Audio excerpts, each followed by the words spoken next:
Death to the West! Poor Yankee blue jeans! But if you put it on the hip hop beat, Yeah! that's perfect. Like steam start coming out of my ears. And there's just going to be blood all over the wall. Well, you just don't get the Russian mentality. I certainly don't. Yeah, nobody's leaving.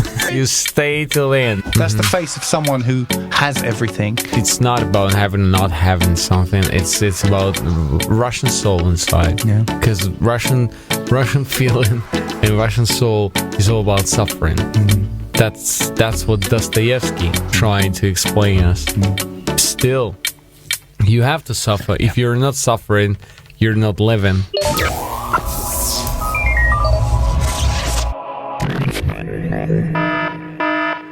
Hello, everybody. Welcome to the Big English Stand-Up Show. My name is Steve Foreman.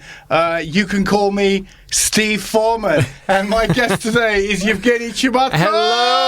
Hello, Steve Foreman. Hello, Evgeniy Chebatkov. Nice Oh to my be God. Hola. Now, are we ¿Qué going tal? We make happy people happier. We are illuminating the secret laws of human nature. Listen, we are here to help, even if our help isn't wanted or indeed needed. So how the devil have you been, man? What's been going on? What can you tell us?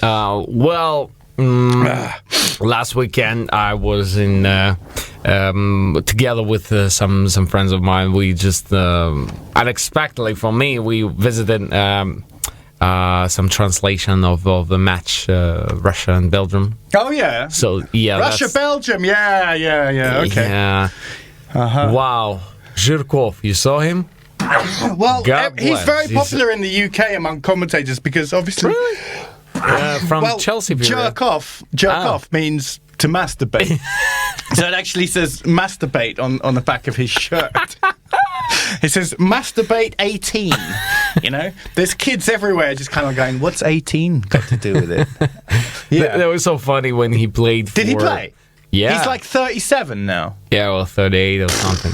Yeah, he's the one with the really intelligent wife, isn't he? The really bright one. That's him, right? Yeah, and they took him out of field on the in first period.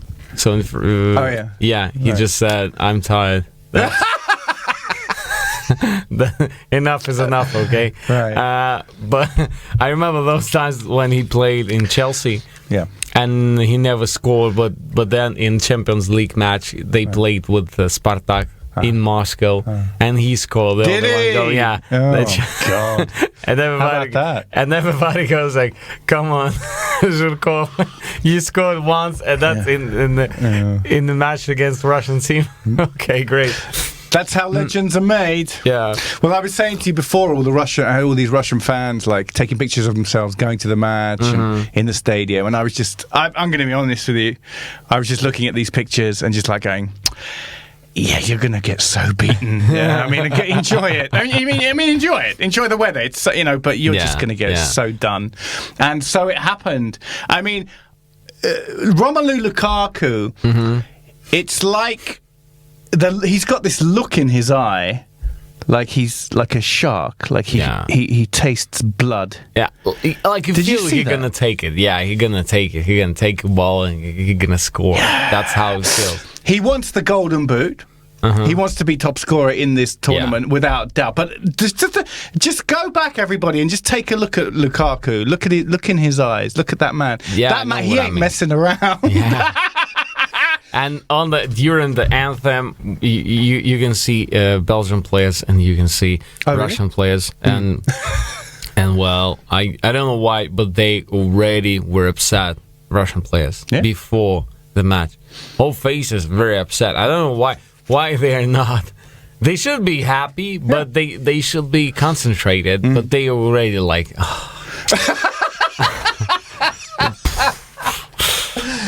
This again. No. It's so you can see that in their faces. And Zuba from first seconds very, very upset. I have a question for you about the Russian national team. What I don't understand is that guy with the moustache, the coach, Cherchesov. Yeah. Shania, I don't understand. Like, if I had done what he did, right? hosts in the tournament all the way to the quarterfinal, beating former world champions Spain. Probably, quite frankly, I'm just going to say it, one of the greatest sporting achievements in the history of all the Russias. Let's be clear. Yeah. If I was him, I would have just left after that. Yeah, I know what. Because he just goes into folklore.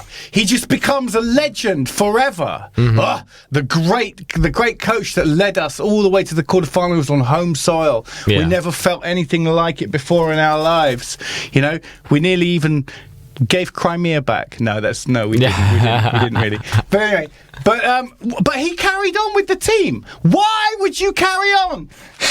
None of those guys would do that. Not Mourinho, not Antonio Conte. Nobody would just continue. Did he? The only reason he would continue is because he thinks that there's a new crop, a new generation of talent coming through, and clearly there isn't. So why did he do that? Well, you just don't get the Russian mentality. I certainly don't. Yeah, nobody's leaving.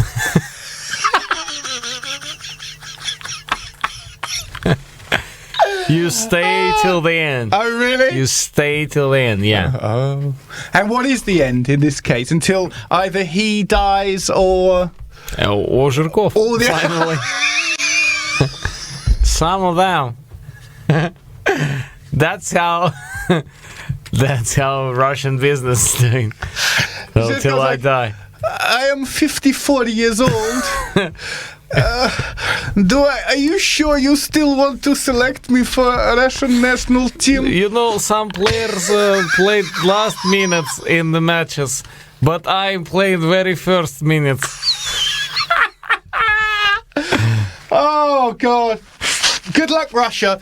I hope you get out of the group. Obviously, I hope you get out of the group. That would be fun. It's good for everybody. So my taxi driver today was a real mumbler. Really? So we're driving along, and I had to tell him, we nearly swerved off to the left and went all the way to Gagarinsky, basically. And I had to go, whoa, go right. And he went, whoa, and he'd go right. And he's a proper mumbler. Then he just went,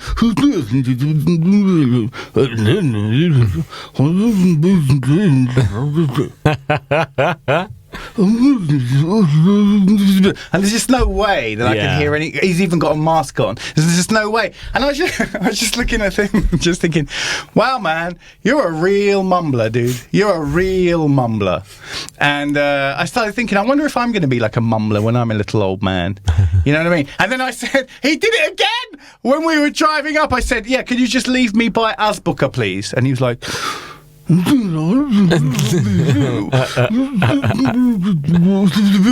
Brilliant. I'm taking that with me to old age. I'm going to be a mum. That's going to take great pleasure in mumbling incomprehensibly, and all the younger people are going to be looking around me just going like, what did he say? Yeah, but if you put it on the hip hop beat, that's perfect. That's just type of new school. It is. Yeah, of course. Oh, that mumble rap. Yeah. And it's huge in Kazakhstan. By the way, but I don't know how's that happened, but it's a script in it, and that guy, he called himself Maslo Chornovo Tmina.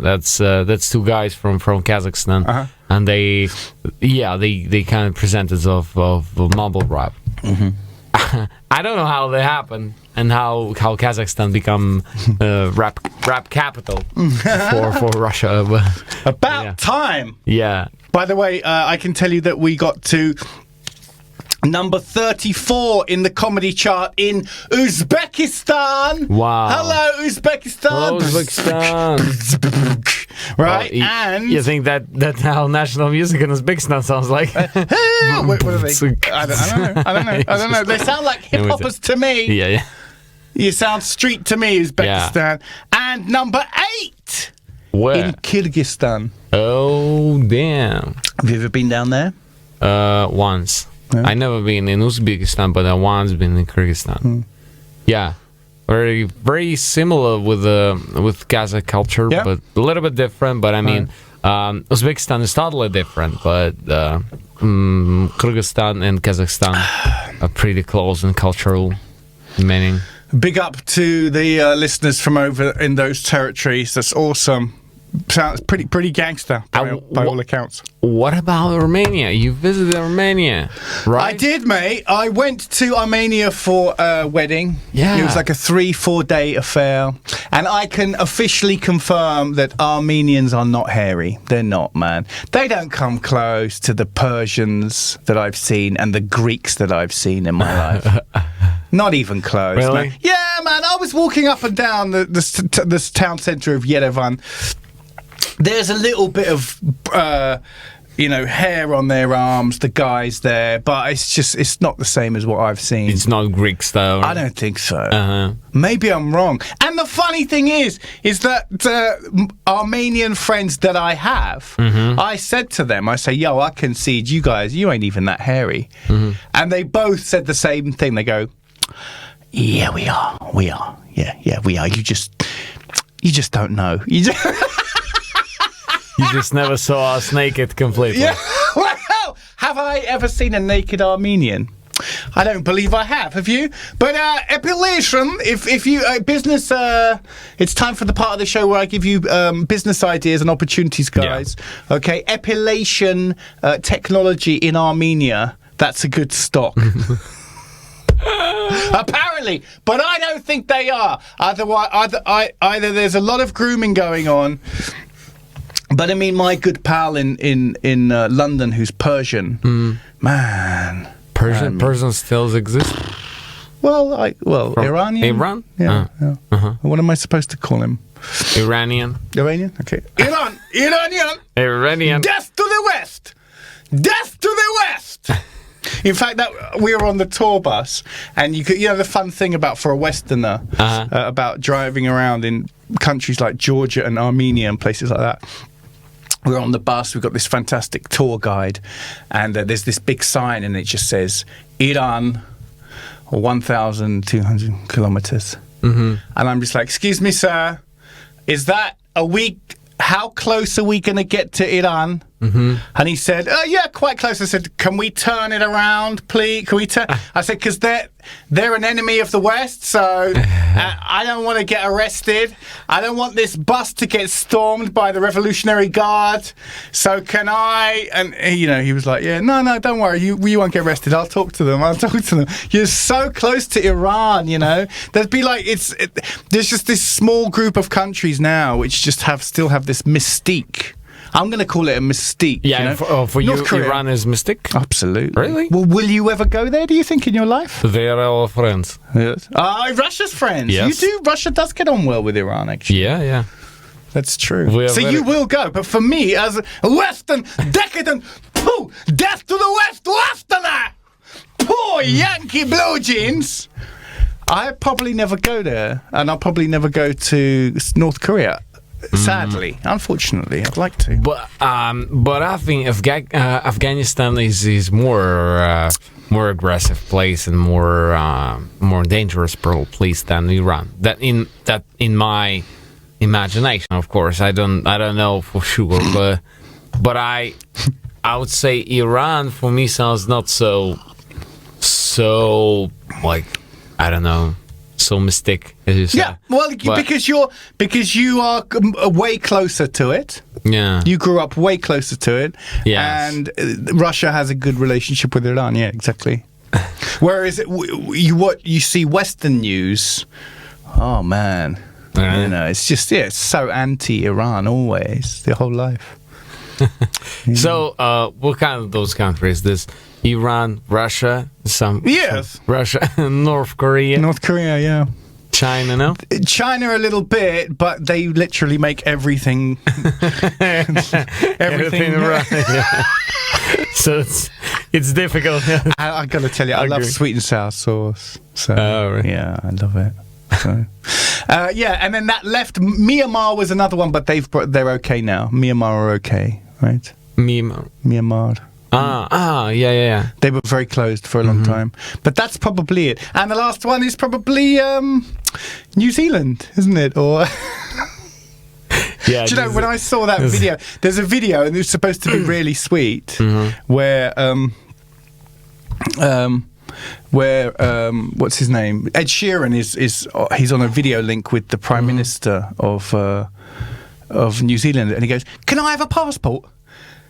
Can I have a New Zealand passport?" And like she's like, oh my god, you can do Ed Sheeran. And I was just like thinking, oh please, just give him just send. Can we send him first to New Zealand and then just shoot him out to space? You know, that would be the first step, definitely. Mind you, if we shoot him out to space and sort of, you know, aliens hear his music, they'll think that's family first. I'm a Catholic grandson. That's his. I just listened to him recently, and and he had the line in text. Oh my God. He goes, "Family first. I'm a Catholic grandson." And I was like, whoa, that's funny. We need to stop right now because you know what will happen. Yeah, I know. I'll just, I mean, you started that. I know! What's happening to me? I must be in love. Like, there'll just be just like steam start coming out of my ears.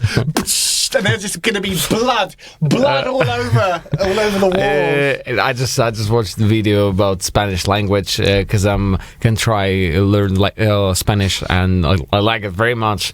And so I'm watching some videos connect with the Spanish pronunciation and something. And well, there were funny video where different foreigners from different places in the world they try to read the very difficult Spanish words, and they just don't know the rules of pronunciation, just how they feel. And so there was some guy from London and some Paris people and United States and everywhere, China, and one guy from New Zealand.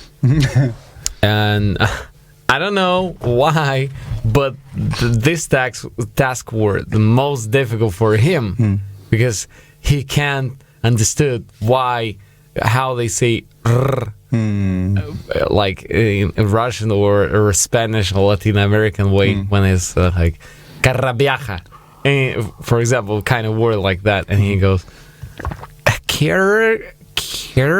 beja, and the guy before camera goes carabaja, carabeja. and just that's repeated like 7 times. That's the most funny thing. No, Carabaja. Carabaja. Yeah. Oh, yeah. Carabaja. What is a Carabaja? I don't know. I mean, I'm not sure that word exists. I just created it because it sounds like that. Yeah. Nice. Yeah, I'm creating Spanish words. That's not my new hobby. So I heard an Armenian joke. It goes, these 2 Armenian guys come from the village into the city. Yeah. They see this pretty girl sitting on the terrace in the cafe. One guy says to me, "Hey, check it out, man. I'm gonna go talk to her, man. Watch and learn, bitch. Watch and learn." Yeah. He walks up to her and says, "Hey, sweetheart. Hey, girl. Listen, why don't you come back with us? To our village. I'll tell you, if you came back to our village, you would be treated like a princess. You would be treated like a queen. Come back and check out our village." And the girl says, "No, I'm not going back to your village. I heard that you over in your village, you guys, you sleep with your cows." He goes, "Hey, yeah, and I heard that you sleep with your pigs." And he says, "Hey," he says, "Yeah, and you sleep with your sheep." He said, "Hey," he said, "Yeah, and then you sleep with your geese." And he said, "Oh, geese never."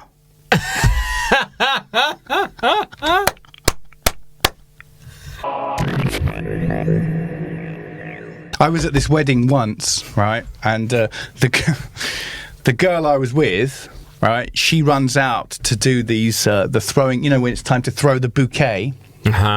Right, so they're like, okay, everybody, it's time to throw the bouquet, and all the kind of single girls walk up. Like, I don't know if this is their moment. I really don't know what's going on in women's heads when all this kind of shit is going down. It's kind of a ceremony. It's kind of silly, but anyway. So they say, "What? 3, 2, 1," and the girl, the bride, she throws the bouquet back, and the girl that I went to the wedding with, my girlfriend, it just went bang straight in her face. Oh. And the back of the flowers like cut her face, basically, right? So the groom's like, and the groom and everyone's like, oh, it was like something out of a horror movie, like, right, straight in her face, cut her face. And the groom ended up kind of like walking her off to the toilets or something so she could check her face. And then I went after her, and me and the groom are standing there, and he's just like, dude, I mean, you're gonna have to marry her in 1 year. You do know that, don't you? I have to propose to her in a year, or? But no, in that case, when it hurts her, you have to marry her, but you have to beat her. That is the rule. Now. So I have to marry her, but I'm allowed to spank her. That's all right. That's the rule. That's the tradition. Because that's what I said to him. I said, yo, what's the rule? I've got to propose to her in the next year. And he said, his words were, sorry, man, you're not getting out of this one. Right? And I said, yo, you injured my girl, right? Yeah. You injured her. Surely I get some concessions, right? I get like an extra year at least, right? Yeah, huh? of course. You can't. And he went, sorry, man, no. I said, what do you mean no? What do you mean no? You look at her face. You've damaged the goods, yo. You damaged the goods. When's the last time you went to a wedding? Was the last time you got invited to one? Never. You've never been to a wedding? Never. Are you serious? Yeah. Is that because all your friends are like sort of Gary the drug dealer and stuff like that, and they don't really... Why? None of your friends have ever got married?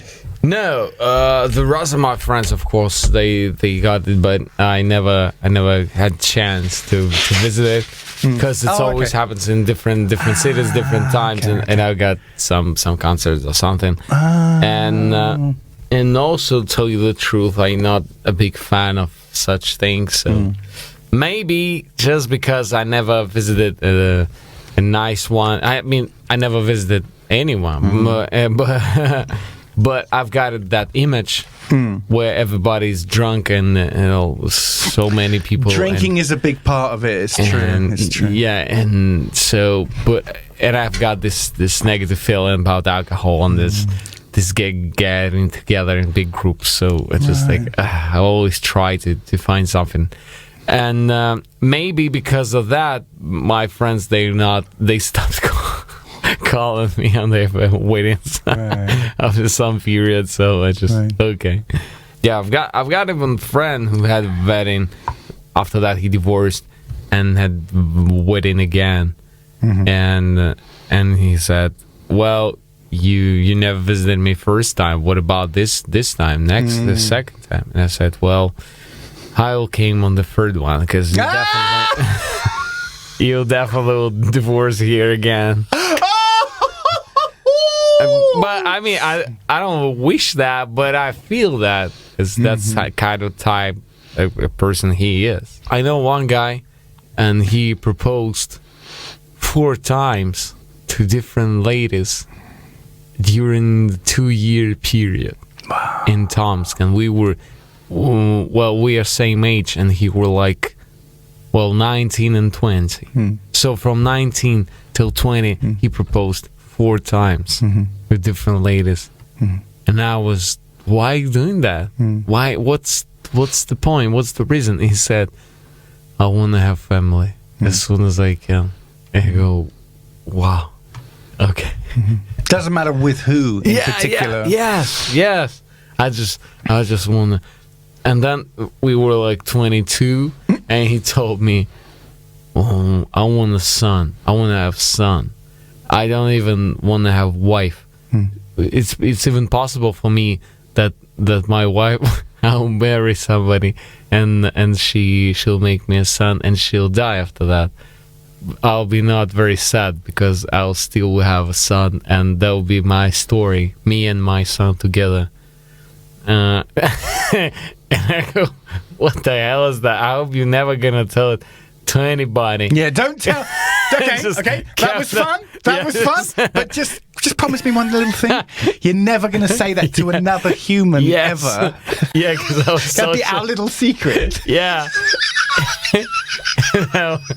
And after that, we lost contact for like 5 years. Right. And after that, he called me and like, Zhenya, how you doing? He goes back went back to Kazakhstan. He's from Kazakhstan too. And you know, I found a wonderful lady. Oh yeah. And she's not pregnant. And I go, well, I hope she's feeling well because I know your plan. Yeah, take care of her. Yeah, but now it's pretty fine. They got 2 kids, both girls. Hey! Yeah, I mean, that for sure is my big hurdle. You know, the older I've got, people around me say, don't you want kids? Don't you want kids? And I just think, yeah, I mean, yeah, but like, I can't jump over that fact of like just like a decent woman, meeting a decent woman first. I remember Rita Rudner, she was this stand-up comedian in the 80s, and she had this joke where she just goes, yeah, I'm having trouble with men. Dating in New York is a nightmare. She said, every time I meet a man now, I think, is this a man I'd like my kids to spend the weekends with?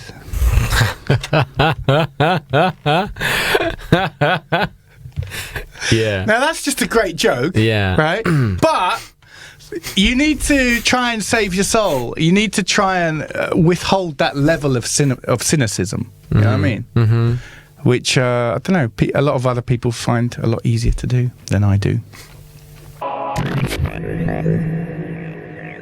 The most popular newspaper still in Britain is called The Sun. Yeah, I know The Sun, yeah.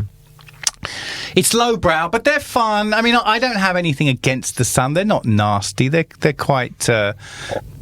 They're not very serious, and they want to entertain you with the news. And the sports coverage is very good. You can read The Sun about sport if you want. They got the best journalists. The good most journalists. popular. Yeah, still. Wow. Yeah. Very, very popular. Millions of people read The Sun. Anyway, so did you see, maybe I sent it to you, I don't remember now, it's a couple of weeks ago, but at the Champions League final, Russian oligarch Roman Abramovich, he owns the Chelsea Football Club, and I won £60. I won £60 on Chelsea winning the Champions League. So at the Champions League final, the Sun took a picture of him. The billionaire. He's got what, 8 billion, 10, a lot of billion. He got many billion. He got a lot of billion. Yeah, a lot of billion. He got a lot of billion. Okay. Right? The Sun took a picture of him. Yeah. Like this. Yeah, that's his. Yeah, Default he's always billionaire kind of face. And he just looked, and the Sun's like kind of making fun of this and just going, hey, we're kind of worried about you, dude. Are you all right? Is everything all right? Like, that's the face, like, yeah. That's the face of someone who has everything, can have everything. You know, it's not about having or not having something. It's about Russian soul inside. Yeah. Because Russian feeling and Russian soul is all about suffering. That's what Dostoevsky trying to explain us. Still, you have to suffer. If you're not suffering, you're not living. True. So you have to suffer how many billions you've got, what kind of team you're having, whatever. You still have to suffer. That's true. Yeah. So and that's I think Chelsea's winning Champions League. That made him really sad because that's no reason to suffer. that made him twice as sad than he would have been. I've got nothing more to be sad about. Yeah. That's the reason to sad. Bless him. Well, listen, Chelsea fans love him, that's for sure, because, obviously, for what he's done. So from Stamford Bridge to Wembley, we keep the blue flag flying high. That was good, high, oh, fly high. Yeah. I knew City would bottle. I knew they would. Yeah, I knew it. So you must have read at least one or two articles about the European Super League, right? Yeah, of course. Of course you did. And I know this, the richest man I know. And I said to him, listen, dude, can I ask you something? Let me get this right. The European leagues, the European Super League, is just the two, or let's say the three, we include Juventus, Real Madrid, Barcelona, the two biggest names, the two biggest, most glamorous brands in the most popular sport in the world have basically pleaded poverty and gone, we haven't got any money left. We need to find a way to make more money, right? And actually, they've been running their businesses completely unsustainably for many, many years. That's what all of this shit was about at the end of the day. Have I got that wrong? Or is that right? Yeah. And he just goes, yeah, that's pretty much it. Yeah, that's pretty much what happened. Can you believe it? Well, unfortunately, yeah. Did you see the leaked documents? By the time Lionel Messi leaves Barcelona, they will have paid him €250 million. Wow. Really? Is there shit like that going on in the NBA? $250 million? Well, the thing is, they lost their minds, Barcelona, because players come, players go. Stojkovic, Maradona, oh my God, so many great players over the years. Lionel Messi will come and go. Barcelona will still be there. The blue and red of Barcelona recognized all over the world. Yeah. How can they take this one person and make him so important to the identity of the club? That's the big mistake. Well, I don't know why is that happening, but still, you thinking about Barcelona for the last years, and you thinking about Messi at the same time. So they just made this association so hard. But who's the best player in the world for you right now? The best player in the world right now, I would go with Hurricane. I think De Bruyne is kind of amazing. De Bruyne. He had a good season. Well, last season he was even better. His left foot is like a wand, yo. Who's the best player in the world at the moment? It's a good question. I think De Bruyne is amazing. But if you picking between Chris, wait a minute. Let's go with no. Wait a minute. Lewandowski had a great, amazing season. Yes, wonderful. The young kid, Haaland, yeah. Come on, Yeah. top 5. Chelsea won. They won him, yeah. Oh, very, very hard. They won him this summer or next summer. Right. But yeah, but BVB they don't want to lose it. No. And so that's what Dortmund do. They develop young talent and they sell it for millions. That's their business slavery. Who do you think the best player in the world is? N'Golo Kante is the best player in the world. Kante, yeah. Kante is the best player in the world. Yeah, definitely. Wow. Kante is fantastic, and everybody likes Kante. I never saw even the Manchester United or I don't know Arsenal fan who say, Kante. Everybody like, I hate Chelsea, but Kante, wow. That's everybody say. He's pretty much the best player in the world. Yeah. We got there in the end.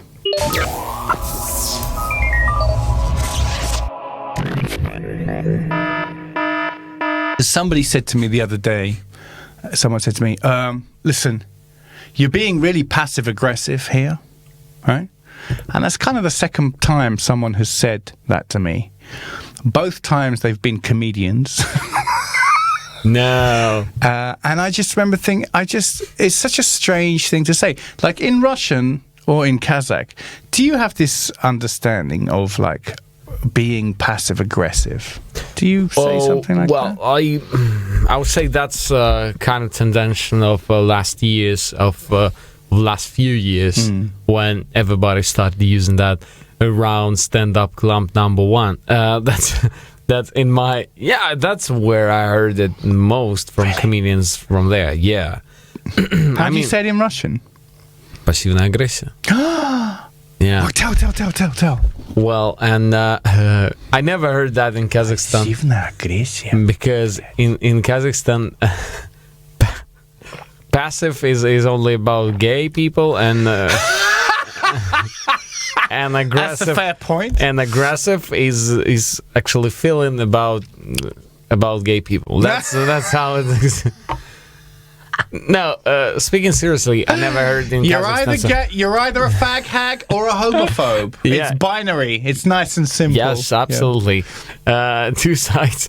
Well, so and in my just ordinary life before stand-up comedy or in my life when I'm not kind of comedian or just a citizen, I never usually heard that, but in stand-up comedy society in Moscow, it's very popular among those Moscow comedians, this passion, aggression, and well, I don't know how they happen and become so popular, but well, they use that, and but I also think that the passion aggression is a more female point of describing situation, because that is actually, what does it mean? Actually, that means when you can smile or be very positive, but behind all that you've got something aggression, and the person who communicate with you can say, okay, that were passion aggression because that were not obvious, so somewhere behind, and that's well, it's a little bit sexist, but I would say that's a very female type of conversation, of understanding what that person said and what's really meant to say. Subtext. Yes, exactly. It's interesting.